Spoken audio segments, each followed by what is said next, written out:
Fala, gente boa, tudo bem ou não? Você sabe que começa hoje o julgamento do Sérgio Moro, um julgamento que pode derrubar ele do mandato de senador. Ele pode perder o mandato, ficar ficha suja e ficar inelegível por 8 anos por causa disso. Agora, o que o Sérgio Moro fez de tão errado para poder merecer uma cassação de mandato? Esse vídeo aqui vai te falar disso, vai te explicar o que aconteceu, quais foram os erros, possíveis erros do Sérgio Moro que vão levar para esse julgamento que começa agora, no dia 1º de abril, dia da mentira. Só que não é mentira, o Sérgio Moro está pela bola 7 para perder o mandato de senador pelo Paraná. Vem comigo que eu te explico. Eu sou Ricardo Mello, sou explicador-geral da República e te peço para dar aquela dedadinha no like, para comentar esse conteúdo com a sua opinião, para compartilhar com os amigos também, se inscrever no canal, porque a maioria não é inscrita, hein?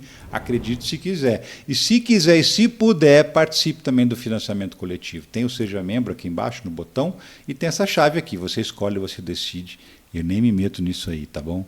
Valeu, vamos nessa. Seguinte, o que está acontecendo com o Sérgio Moro? O Sérgio Moro está sendo julgado, começa o julgamento no TRE, no Tribunal Regional Eleitoral do Paraná, nesse 1º de abril, dia da mentira.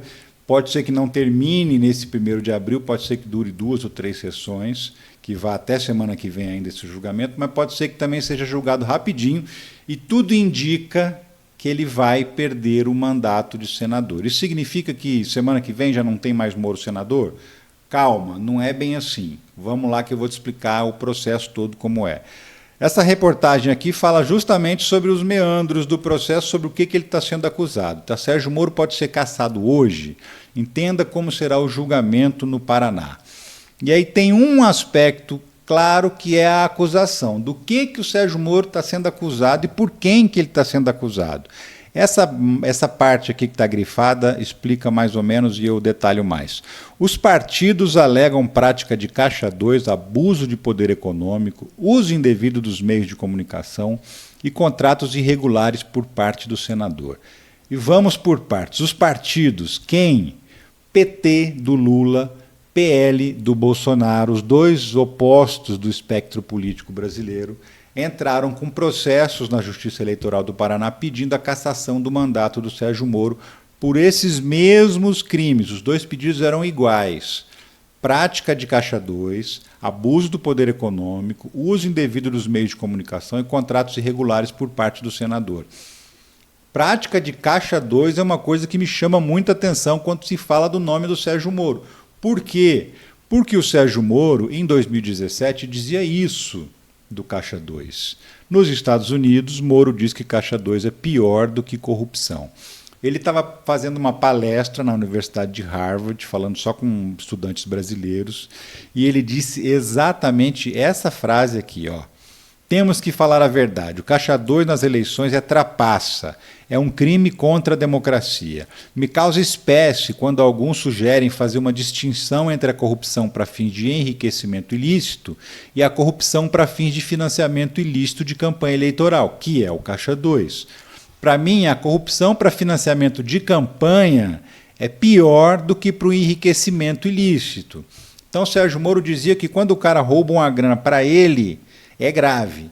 Mas quando ele rouba uma grana para poder fazer campanha eleitoral com essa grana, é mais grave ainda. Veja bem, será que ele ainda pensa isso? Porque é justamente disso que ele está sendo acusado agora pelos partidos, de ter feito Caixa 2. E como é que é feito o Caixa 2?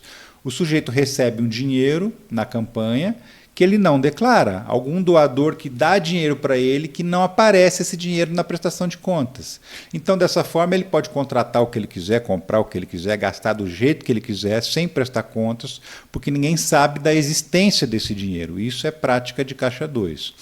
Mas não é só prática de Caixa 2 também, que você viu que ele está sendo acusado de abuso do poder econômico, abuso do uso dos meios de comunicação, e contratos irregulares. Teria feito contratos que não poderiam ser feitos legalmente para a campanha dele. E aí, o principal, que é o abuso do poder econômico, que é gastar mais dinheiro do que é permitido gastar fazendo campanha eleitoral. Essa reportagem aqui da CNN Brasil, que eu vou te mostrar agora, cassação de Moro começa a ser julgada no Paraná. Entenda o que dizem as partes.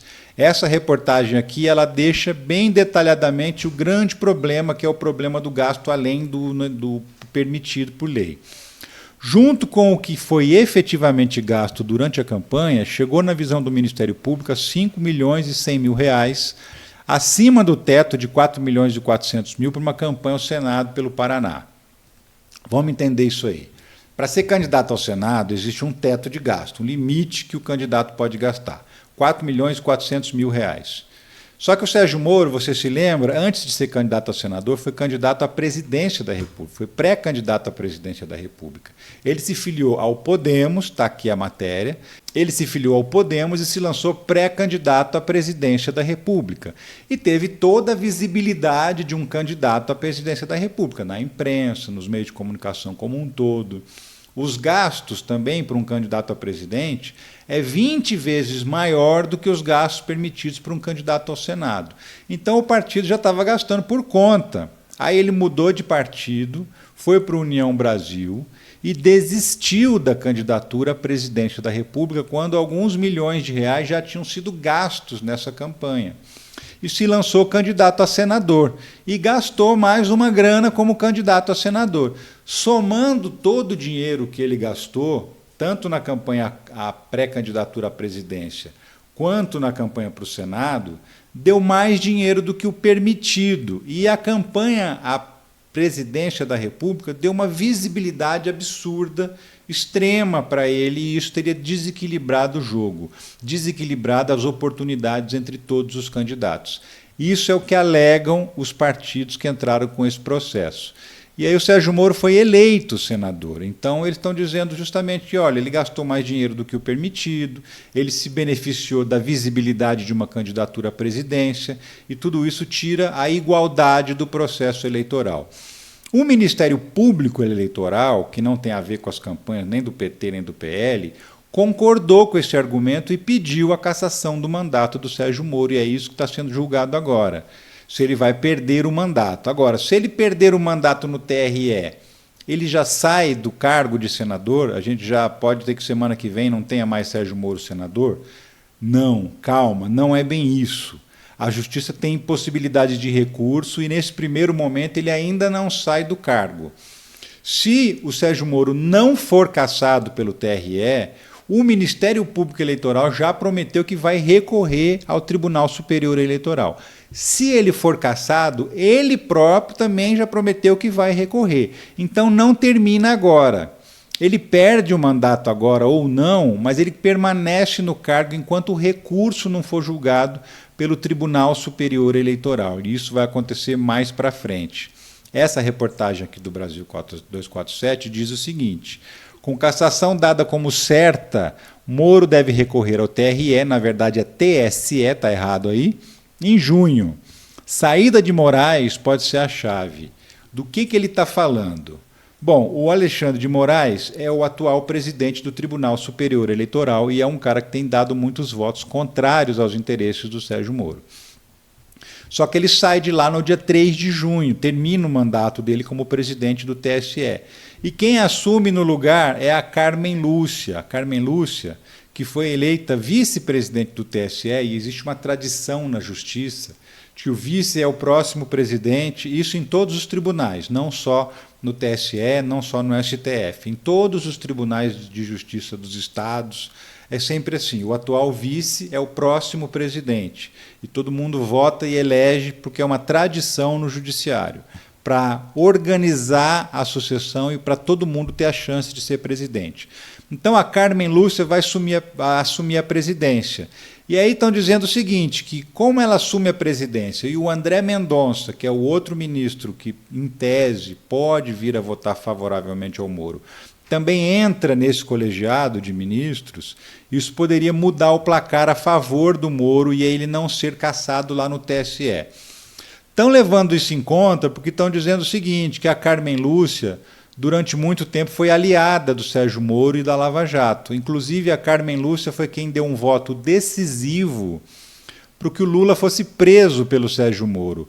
Naquele julgamento do habeas corpus da prisão de segunda instância, que ficou 6-5 contra o Lula, o sexto voto, o voto de Minerva, foi dado pela Carmen Lúcia, que na época era presidente do Supremo Tribunal Federal. E aí, assim que ela negou o habeas corpus para o Lula, imediatamente após, uma questão de poucos minutos, o Sérgio Moro decretou a prisão do Lula e determinou que ele se apresentasse 2 dias depois para começar a cumprir pena, porque ele tinha sido condenado em segunda instância. E aí, por conta disso, ela é considerada, ou era considerada, uma grande aliada do Sérgio Moro. Mas aí veio um detalhe, né, que é a chamada Vaza Jato. Você se lembra? Novos diálogos revelam que Moro orientava ilegalmente ações da Lava Jato. Quando veio a Vaza Jato, aparentemente a opinião da Carmen Lúcia sobre o Sérgio Moro mudou. Por quê?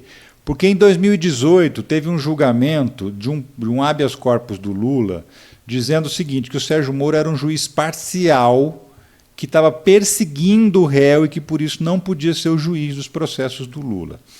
A Carmen Lúcia já tinha votado naquela ocasião, em 2018, e ela votou contra o pedido do Lula, dizendo que não, que o Sérgio Moro não é parcial, que ele é um juiz imparcial e que o julgamento é justo. Aí o julgamento foi interrompido, passaram 3 anos. Quando ele foi retomado, já tinha vazado os diálogos, já tinha virado uma derrocada, como diz essa matéria aqui do Extinto é o País Brasil, derrocada da Lava Jato expõe Moro como guia da força-tarefa e escândalo cai no colo do Supremo, porque os ministros iam ter que julgar agora se o Sérgio Moro era parcial ou imparcial. E o que aconteceu? Carmen Lúcia mudou de ideia, votou contrária à posição que ela tinha tido antes, votou pela parcialidade do Sérgio Moro, disse que ele não era um juiz justo, e isso ficou 3-2 na votação, e que considerou pela primeira vez o Sérgio Moro um juiz parcial, um juiz que perseguia o Lula através da coordenação que ele fazia da Operação Lava Jato, porque ele era o grande chefão da Operação Lava Jato. Depois o Pleno do Supremo Tribunal Federal confirmou essa votação por 3-2, mas por 7-4, perdão, mas a primeira vez que o Sérgio Moro foi considerado parcial foi com a mudança do voto da Carmen Lúcia. Então é um mistério o que a Carmen Lúcia vai votar agora, porque ela já foi muito favorável ao Sérgio Moro, depois aparentemente mudou de opinião a respeito dele. Não dá para saber então agora como é que vai ser o comportamento dela nesse processo que vai julgar a perda ou não do mandato do Sérgio Moro. Mas de qualquer maneira, enquanto não julgar no TSE, Sérgio Moro fica no cargo de senador. Esse julgamento deve acontecer este ano ainda, deve acontecer mais perto das eleições, ou quem sabe até depois das eleições. E se isso acontecer, do Sérgio Moro for cassado, vai ter uma nova eleição no Paraná só para senador, para eleger um substituto para ele. Já tem um monte de gente se apresentando como candidato aí, porque é dada realmente como certa a cassação do mandato dele. E se ele for cassado pelo Tribunal Regional Eleitoral do Paraná, que é um colegiado, isso significa que ele fica ficha suja. E por ser ficha suja, ele fica inelegível por 8 anos. Só poderia voltar a disputar uma eleição depois de 2030. Essa é a situação do Sérgio Moro agora. Se entendeu tudinho, se não entendeu, manda aqui no comentário que eu tento esclarecer mais um pouco. Mas eu espero que eu tenha ajudado você a entender o que o Sérgio Moro fez de tão errado para merecer agora estar sendo julgado e possivelmente perder o mandato de senador. É isso aí. Eu fico por aqui, mas eu volto a qualquer momento, num próximo vídeo. Um abração para você e tchau.